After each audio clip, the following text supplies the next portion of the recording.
sa darating na Miyerkules, magtatapos ang hearings ng House Justice Committee para sa determination of probable cause ng impeachment complaints laban kay Vice President Sara Duterte.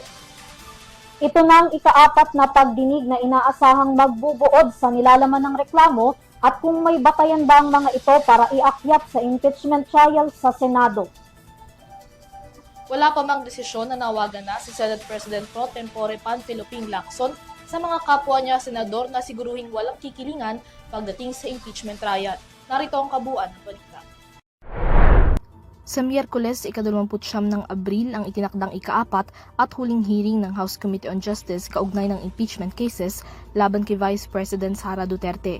Ito ay parte pa rin ng proseso para sa determination of probable cause of impeachment o pagtukoy kung mayroong sufficient justification para iakyat sa isang full-blown trial ang reklamong impeachment laban kay Duterte.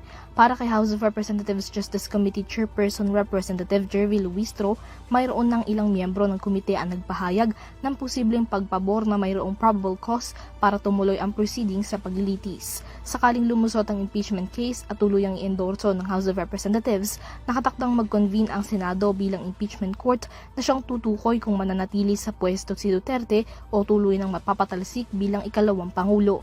Kaugnay ng posibleng pagkakaroon ng impeachment trial, nagpaalala naman si Senate President Pro Tempore Panfilo Ping Lacson sa mga kapwa niya senador na pairalin ang tamang asal bilang potential na senator judges. Sa isang panayam kaugnay ng impeachment proceedings, binigyang diin ni Lacson na ang mga senator judges ay walang dapat na kinikilingan at na hindi dapat magpapakita ng personal na pagsuporta sa prosecution o maging sa defense man. Ani Lacson, pareho lang dapat ang maging pagtrato ng mga senator judges sa lahat ng panig na pakikinggan at igagalang ang proseso ng prosecution, gayon din ang panig ng defense team ni Duterte.